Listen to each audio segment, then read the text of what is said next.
This week, we're going to talk about transfer speculation. Some people love transfer speculation. I read it, of course, on social media, particularly in the newspapers. I never know quite how much to believe. And sometimes I take it with a bit of a pinch of salt. However, two of the members of the Forever Blue squad, Adam and Matty, are people, younger fans, love this sort of stuff, and they're two of the younger members of the squad. I'm not sure I love it. So I've enlisted their expertise. I've sent them out on a mission to look at everything that's been happening on social media, in the papers. Expertise loose. Yeah, definitely loose. So you've done some research. You've even got notes, Adam. What's Even going got on? Notes, proper old-fashioned notes on paper. So what? Tell me what you found. I mean, I suppose the obvious question is, who do you think City are going to sign? And the accepted suggestion is it's 2 or 3 players, maybe. But who do you think? Yeah, so perhaps we should start with the deal that's perhaps closer, well, supposedly closer than others, which is João Cancelo from Juventus. So we're hearing that, well, Goal reported quite a bit ago that we're in talks over a deal around 44 million. Yeah. And then Gazzetta dello Sport today have said that Pep's actually said to Sheikh Mansour that we need this guy, step up your efforts. And in the last day, it's really gone to new heights, and we really stepped it up. So it's looking close-ish. It looks as if Danilo maybe will go the other way, or he'll at least leave. I can't imagine a scenario where Cancelo comes in and Danilo stays, because then you have 3 right backs. It seems like it's But it won't be part of the same deal. Is that what you said earlier? Yeah. Apparently, it won't be part of the same deal, but Juventus are certainly interested in Danilo. Well, according to Gazzetta dello Sport, actually, they think Juventus are interested in Danilo, but it won't be connected in terms of a swap or plus cash, that type of thing. So, And with FFP in mind, that means Danilo's wages will go. Yeah. And it also means that it'll offset some of the cost of buying him in the first place, won't it? Yeah, definitely. I'm pretty gutted in ways. I think Danilo's a great player. I've seen him play really well this season and gone, wow, that's better than Walker would have done. I think even attacking wise, Walker's complimented for his speed and the way he gets down the wing, but Danilo seems to do that as well for me, and I just think he's more level-headed. We saw last night. He had an awful game for England, Walker, and I think that's just epitomised the last two seasons for us. That's probably why he wants to bring Cancelo in, is because I don't think he really trusts Walker or he feels like he needs to be pushed in that position at least. And Cancelo I think Danilo will do that, won't he? Yeah. So he's a right back, and is described as an attacking right back. Yeah. So does that put Walker under pressure? Is this again, there's been talk of Pep wants to sign players to keep the breath on the collar of the person who's in possession. Is that why he's signing him, do you think, or is he a first team player? I think perhaps that's why he's signing him. I think he'll always sign him in the view that he might take over Walker. It's sort of like buy him and see how he does. I don't think he's going to bring him in and go, listen, you're always going to be on the bench to Walker, because that's not the way Pep does it. I think it'll be, he's not seen Danilo push Walker as much as he would like to have seen him push Walker. He hasn't seen Walker improve enough, so he's feeling, I think he needs a bit extra. I think he needs a number 2 that's going to push him further than Danilo's done, and that's why he's going. Yeah, I think he wants more from his attacking wing backs as well, because Walker, although he is fast, he doesn't offer enough going forward, I don't think. How many assists has he got for City since he came in? I couldn't tell you, but I don't think it's many. Not many. And I think he does want, like you see at Liverpool with Arnold and Robertson, they can create something from nothing with their balls into the box, and I think he wants the full-backs to be able to offer that, so that there's not as much pressure from the midfield players to create. So it makes sense to sign him, I think. If you were given a percentage of the likelihood of this going through, what do you think? Well, by the way, Gazzetta dello Sport are looking at it. It seems like it's going to be 85, 90, because when Pep says that he wants a player and it's gone straight to the top, then you'd like to think that we'll follow through with it and we'll do everything within our power to do it. The deal doesn't seem too much money. It's not like they're demanding stupid wages or demanding crazy fees. It doesn't like that's been our stumbling block with big players. It seems like they're happy to sell. Yeah, they're not too bothered. They're going to bring in a replacement. They're quite happy to let him go, and so I don't think there'll be too much worries. What quite annoyed me that I quite like Wan-Bissaka. I would have enjoyed him playing for us. Really, he's been brilliant this season, hasn't he? But and the thing with Wan-Bissaka as well is he's English. And apparently City are trying to adopt a more homegrown stance this year and try and bring in more English players, which is maybe why Maguire's linked as well. I think Wan-Bissaka's a great player, but maybe they're quoting too much. Or Right, obviously now I'm going to sound really ignorant. Tell me about the player you're talking about now, because I've never heard of him. Crystal Palace right back. Oh, right, I'm now with you. Yeah. I've got you now, Yeah, because the name hadn't triggered a bell. And that hopefully there are other people listening who go, thanks for asking that, Ian. Instead of going, you idiot, don't you know that? I've got you now. So obviously him coming from Crystal Palace might put the price up, because you tend to think that internal UK transfers are more expensive, don't you? Yeah, definitely. And it's been said that Liverpool and Manchester United are also interested in him. So when that happens, obviously they'll create a bidding war. Palace will want to get as much from him as possible. Still be looking round to the agent will be going to United, Liverpool, City. So I think City probably don't want to get involved in all that. And Wan-Bissaka is younger than Cancelo. Cancelo's 25. Whereas Wan-Bissaka, I think he's only 22. So he's certainly younger anyway than 25. So perhaps we're after someone more closer to Walker's age in terms of football maturity. He's got that Champions League experience as well, hasn't he? Yeah. Oh, yeah, definitely. Yeah, he's played all the games in the Champions League this season for him, so Juve have clearly rated him in that respect, so I think Pep does the same. So on the basis that, again, some people might be surprised that we're being linked with a right back when the left back is a much more discussed area. I know we'll come to Harry Maguire and maybe others in a minute, but is there anybody being linked with left back, or do you think City are going to settle with Mendy and Zinchenko? The only one I've seen is Ben Chilwell. Again, the English factor, but again, I think they're quoting over the odds prices, and that maybe is putting City off a bit. But from what I'm hearing, Pep sort of trusts Mendy to be fit this season, and Zinchenko is a good backup. So I think he thinks that the right back area is a bit more important. It seems like we're going right back, centre back, and defensive mid as the priorities, and not a lot's being talked about at left back, but there's always a small chance that Ben Chilwell could come in. If anyone, I'd presume it would be him. Yeah, it does seem like all the papers are saying that we're quite happy with Zinchenko's done so well this season that he's going to reward him by keeping him in the frame. He's going to give Mendy his one last chance.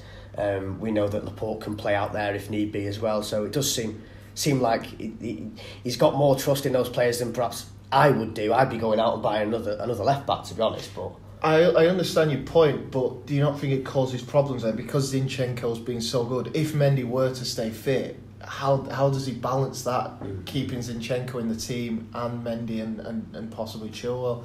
That's the only challenge. Wouldn't it? Whereas with right back, it seems like he wants Danilo out, or Walker's not been good enough. So I guess it does make sense, but I understand your point that maybe if Mendy isn't fit, we'll be going, we should have got a left back.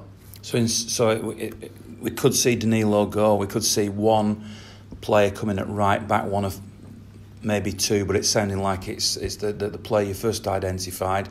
Centre back, we know that Vincent's retired from City anyway and moved to Anderlecht, so that leaves one obvious gap. Now that could be Sandler or Eric Garcia or whatever. There's also a suggestion of Otamendi going. So before we get on to the positives of coming in, are you seeing things? Do you believe that Otamendi is going to go? I think so. I don't think he'll be happy with the fact that he's hardly played this season, because he was our best centre half without doubt last year. But this season, Pep's confidence in him has just disappeared. We haven't really got a chance to see why his confidence disappeared, because Pep hasn't given him the opportunity to try and rectify the wrongs that he's seen on the training ground. So we haven't really seen it, but we know that Pep doesn't fancy him, and that to me, if Otamendi has got the right head on him, he should be trying to get away. And but no rumours at the moment of other clubs being interested. Atletico Madrid look to be priority. To me though, it's a bit of a worry, because obviously we've lost company. Stones, although I believe he can establish himself in the first team, again the other night apparently he had a poor game, and if he's not at the level we want him to be, you've only really got Laporte then as like a solid starter. And if Otamendi were to go, obviously we'd replace him, but I just don't think there's enough there. Although I can understand why we would sell him, because of, like you mentioned, last season he was quite poor, but it is a bit of a concern if he does leave, if we only sign one to replace him. Yeah, so it seems like we'll get one player to replace him. I think that there's talk that Garcia will step up and take that Otamendi place. So obviously Kompany's going, we'll sign a replacement. No doubt we'll talk about Maguire, De Ligt in a bit. Do it. Talking about it. So we'll talk about that position now. So yeah, Vincent Kompany obviously going. We want to bring in a tough centre half to be sort of the leader at the back. I don't really see Laporte as that much of a leader at the back really. So I think there's certainly talk that Maguire could end up coming. So the MEN have said that Harry Maguire is the top target for that position. He is the Vincent Kompany replacement. But Leicester are going to demand a world record fee for him. So Goal are saying around 90 million quid, and the Express are saying 85 million. So that's a lot of money. But we mustn't forget that he did sign a new 5-year contract last season. So he's got 4 seasons left on his contract, which is a long time. So we're going to have to pay the English premium and the premium, obviously, with the length of the contract. And he's obviously a great player, 26 years old. Yeah. So he's got, a good, when you look at Vincent Kompany, the age he's at now, if you look at Harry Maguire, 26 years old, he's got a lot of years at the top. Yeah, but that transfer fee that would be in quote, I think City would be able to get it down. I've seen quotes around 75 million, but to me that's still too much for him. I don't think he's that good to be... But I guess that's the market we're living in at the moment, and whenever Man City are involved, prices are going to get hiked, aren't they? And especially with him being an English defender and other teams being in for him as well, maybe United as well, they seem to go after every one of our transfer targets. They seem to nick our scouting books. But obviously the other option would be, well, my preferred option would be De Ligt, but it seems... Any reality of that happening then? Any rumours? His agent's a problem because his agent's the same one who manages Pogba, and obviously he's he's notorious for like the way he tries to get his clients better deals, and there has been talk about De Ligt going to Barcelona along with De Jong, which to me maybe looks like the ideal place for him to go. Yeah. Although I'd love him to come to City, and then United have been in for him as well. Whether he'd go there or not, I don't know. So the agent is trying to tout him around different clubs. There was talk about Manchester City, whether it's true or not. I think it is quite. I could imagine us going for a player like him, young. He's already a leader at 19. He's great at passing the ball. He's already embedded into the philosophy of Johan Cruyff already, of course, being from Ajax. So he spearheads that, and I'm sure Pep would love him. But it seems that the wages that they're demanding are just unbelievable, and it would put him above or equal on par with Aguero and De Bruyne, and that'd ruin our wage structure, just like Sanchez's move ruined United's wage structure. Look at the problems they had with it. So I think the best thing to do, if they are demanding what we believe they are, is to step away from it. I know Barcelona we believe that Barcelona have already said to him, listen, you need to drop your demands, otherwise we're not going to be able to go for you. Some papers are saying that Barca are saying, listen, sort yourself out, sort your agent out, and you can play. We're the same. We're not going to be held to ransom anymore, aren't we? A few years ago, that might have been the case. I'm not saying we panic buyed, but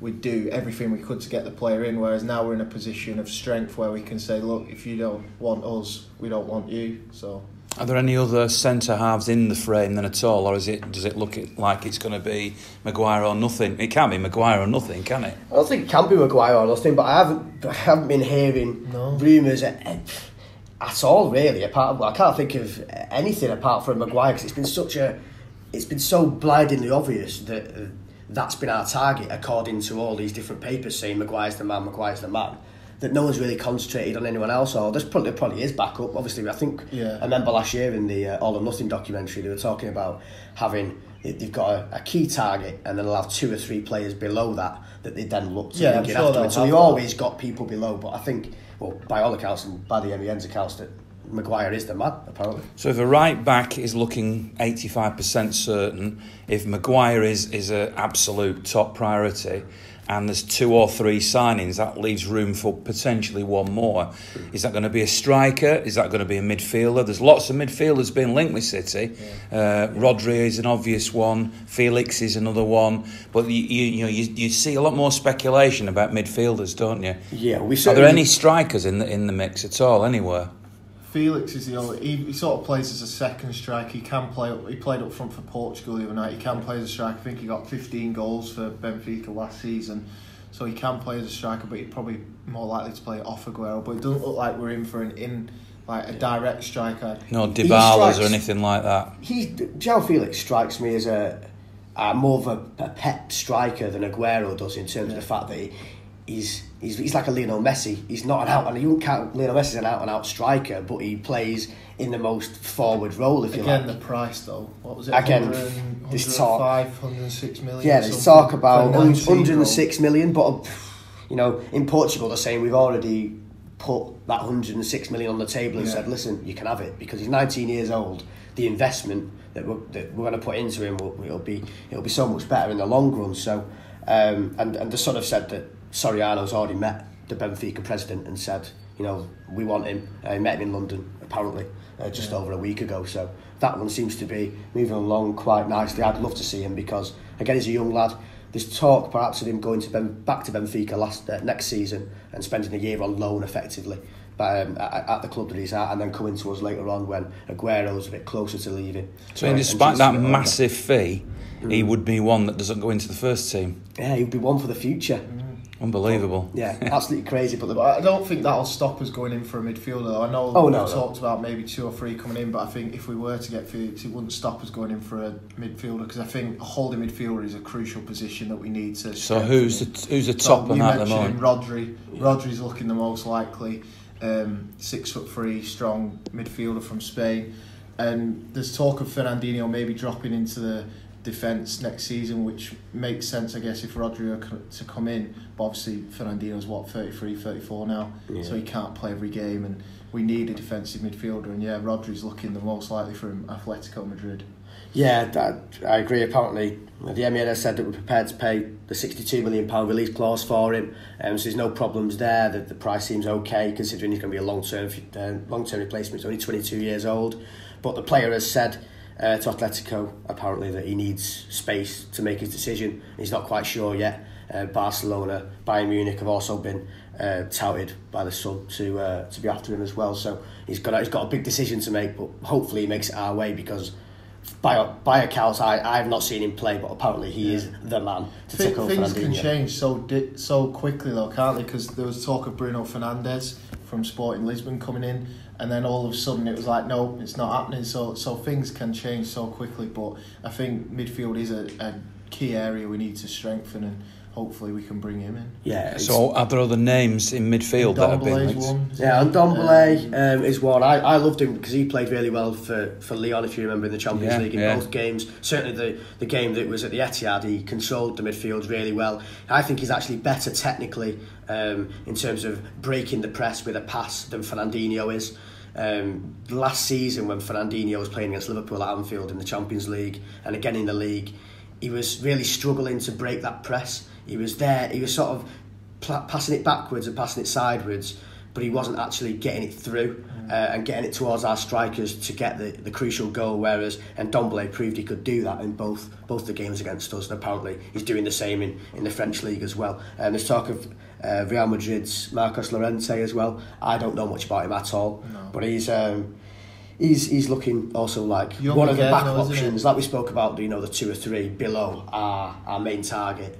There's talk that they are the other two also. Looks if we're always trying to build for the future with the players we're linked with. None of them are over 26, 27. Yeah, that's a good point. So although obviously it's great to buy established players like Sanchez, who we were linked with, but I think Pep's got a more long-term plan with the signings that we're looking at.